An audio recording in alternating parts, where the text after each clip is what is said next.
All right. Good morning, YouTube. Making a quick video about my Cold Steel ESPADA XL G10 model. And just wanted to put a newer video out there in the land of the internet, because a lot of the videos on this knife are also, several years old. 5, 6, 7, 8, 10 years old.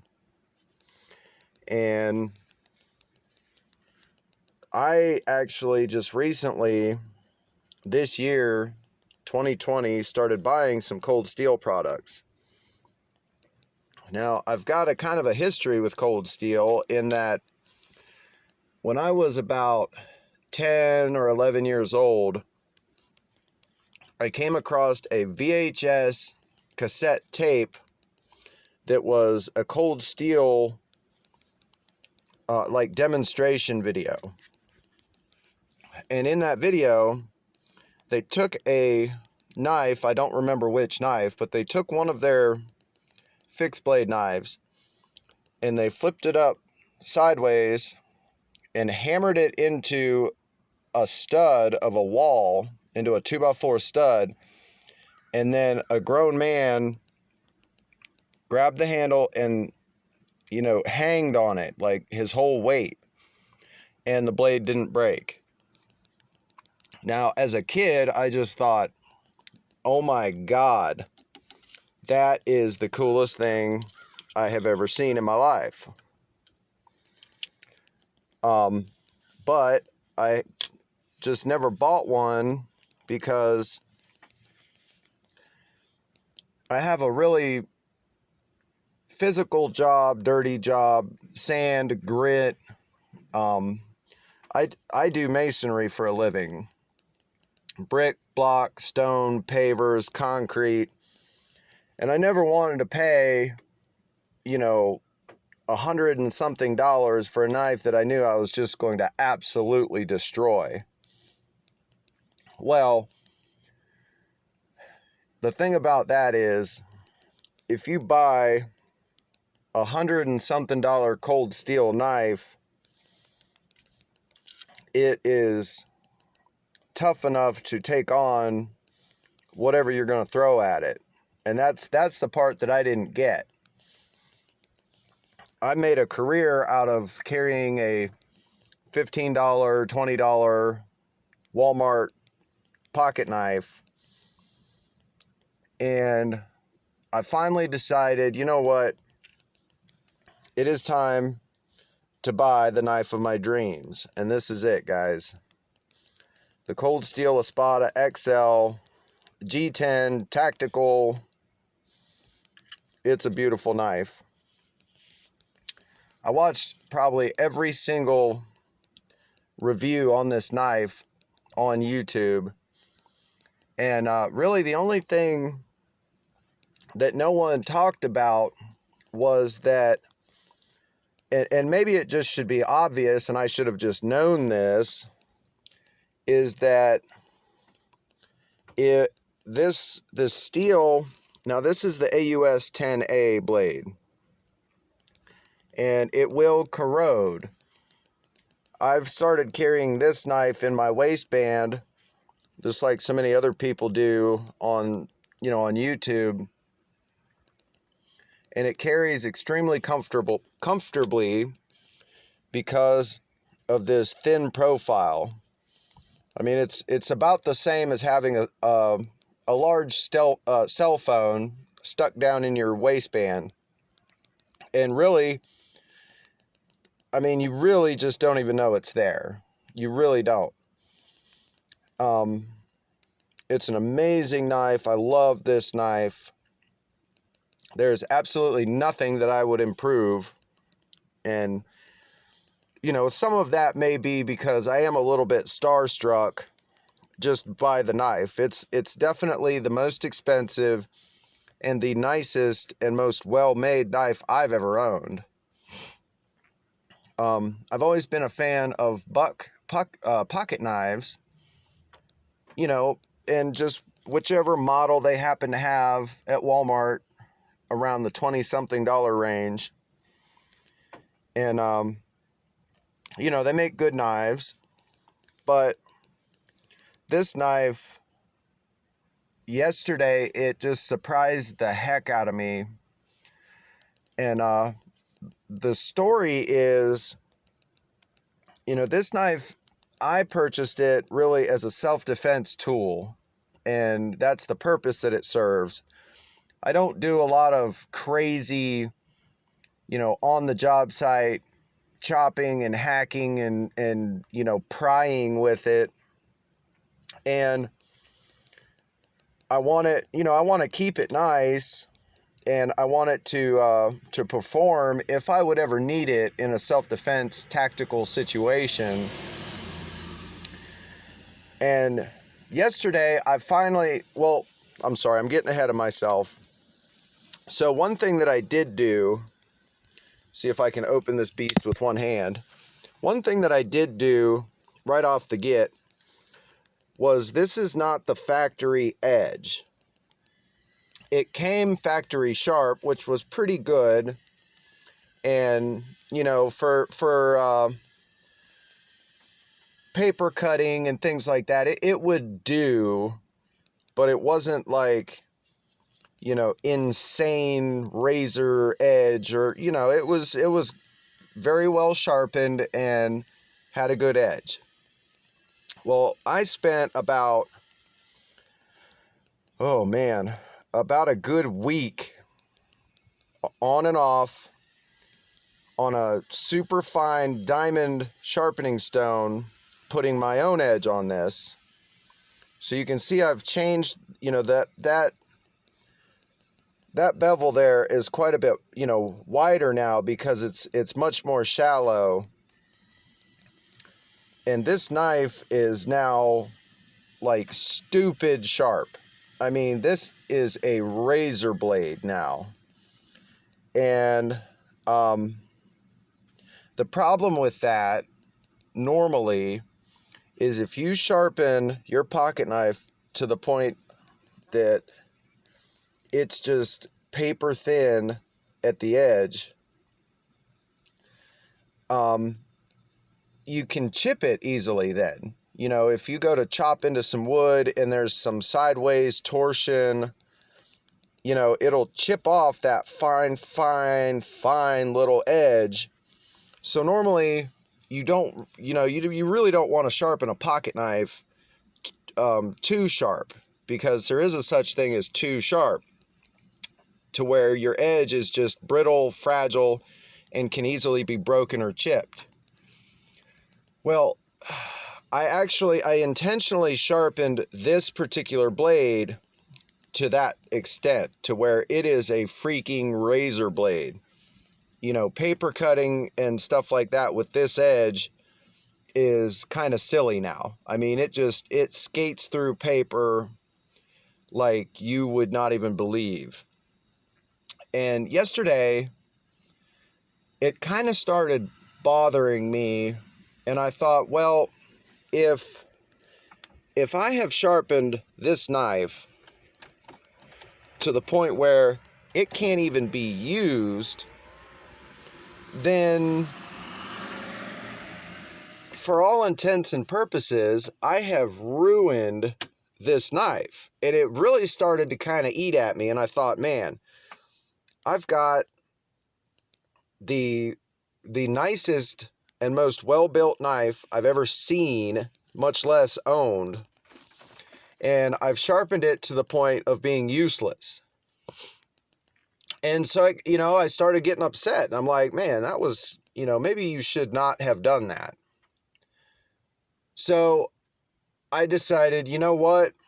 I'm going to do a chopping test with this knife to see what kind of damage it does take, so I'll know what I've done, basically, and what I've got to fix. If it takes some little chipping or rolling or anything, I'll know, you know, hey dude, you got way too carried away with the sharpness, and now it's time to fix this.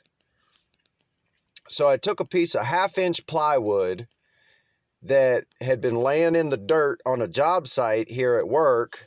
You know, I do construction. You know, there's always scrap wood. So I took a piece of 1/2-inch plywood, not OSB, actual plywood that's been laying in the dirt, sandy, gritty, you know, being stepped on. And I proceeded to use this knife basically like an axe. And I chop through it until I got all the way through this piece of plywood. Now, it was a 1/2 inch thick, and, you know, it was, I don't know, 4 or 5 feet long, but the diameter that I chopped through was probably a 1.5 feet wide. And I just used this ESPADA like an axe, and I chopped all the way till I got through the piece of plywood. The cut was not pretty, you know, it looked like it was cut by an axe. But then once I got through it, you know, and I was done chopping, I kind of took a deep breath and I was like, all right, now I'm going to see how bad I just messed up this edge that I have sharpened beyond razor blade. And lo and behold, this blade steel took absolutely no damage. After I was done chopping, and it was, you know, it had little wood chips on the blade and sand, and it was kind of dirty. So I just wiped it off on my shorts and then held it up in the sunlight to inspect the edge, that fine little edge.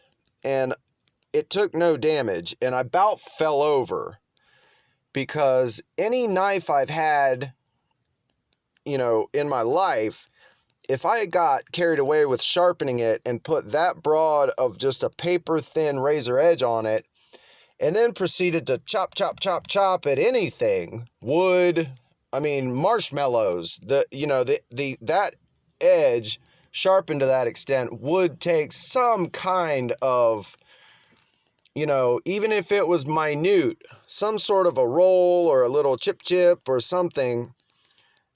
And guys, I gotta tell you, this AUS 10A and whatever kind of black magic they use in their heat treat, I mean, it's freaking amazing. I took no damage, no rolling, no blunting, no chipping, no scratching. You know, I don't know if you can really see. Yeah, there it is. There are a couple scratches, and that's from my dumbass scratching it on my own diamond stone. That's not from the chopping. So that's my stupid fault for being clumsy and not being, you know, not using a guide when I sharpen. I just use my hands. And this thing is absolutely amazing. And, you know, especially if you were to keep that factory edge, which is a bit thicker, I would say, you know, that you could definitely use this knife for some utilitarian chopping, hacking, you know, camping type stuff, cutting branches and things, just, you know, basically like a hatchet, and you're not going to hurt your edge. You know, maybe with how I've profiled my edge, you know, with a more self-defense mindset, to where if I decide to, you know, not decide to, but if I need to use this in a self-defense situation, I need that edge to not talk back. I just need it to glide through whatever the material or whatever the target is, and it'll do it. This is an amazing knife. I love this knife. I've had it for a few months.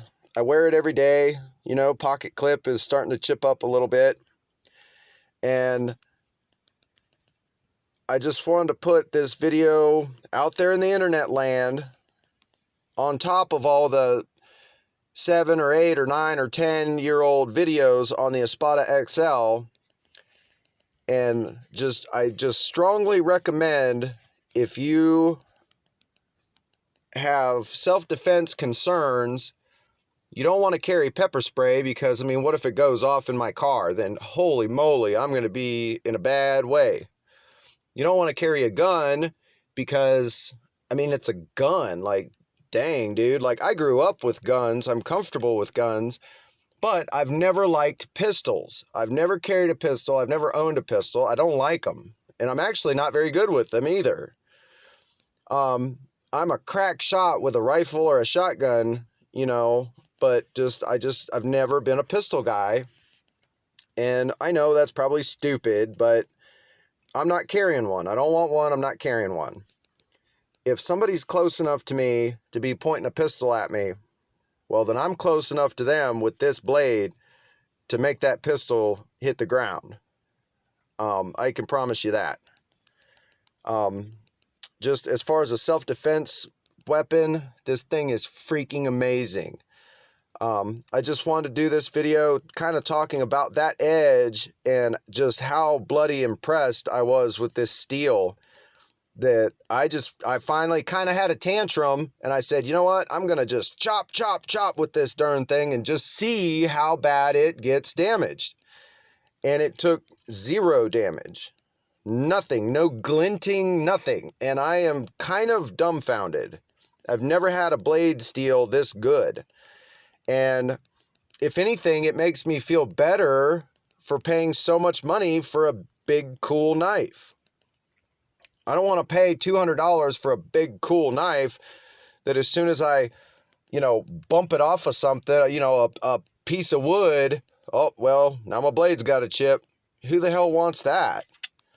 I want a big, bad, beautiful blade that will also perform. And, I just want to personally thank Cold Steel and Mr. Lynn Thompson himself for taking this so seriously. This is a performing self-defense machine. It is a tool that everyone should have in their toolbox. Learn how to use it. It is big. I have big hands, and this thing is big. Everybody says that. Once you get it in your hand, then you're like, holy smokes. Yeah, this thing is big. So practice with it. Learn how to use it. Learn how to engage it. Learn how not to chop your fingers off just because of the sheer size of it. Practice with it. Set up dummy targets. Have fun with it. Practice, just like you do in the Marine Corps. We practiced those moves until we couldn't stand up anymore. And I'm going to tell you what, once you get that programmed into your DNA, how to properly engage a tool like this, in that moment of panic and fear, that will kick in automatically. You're not going to have to be standing there, some attacker coming at you, and you're thinking, okay, step 1, I got to reach from a knife. Step 2, I got to open it. No, this is a blade that whacks open as you pull it out of your pocket, and then you engage. That quick. So if anybody is in the market for a self-defense minded blade, and believe it or not, you can conceal this thing quite easily. Stick it in your waistband with that pocket clip and flip your shirt out over it, and no one even knows you have it. This thing, clip it on your waistband right up against the side of your butt cheek, and no one will even know it's there. It disappears into your body. It's freaking incredible because of that thin profile. I hope you liked the video, and I'll do some more, maybe demonstrating pocket carry and waistband carry and just how effective this weapon truly is. Thanks, and enjoy.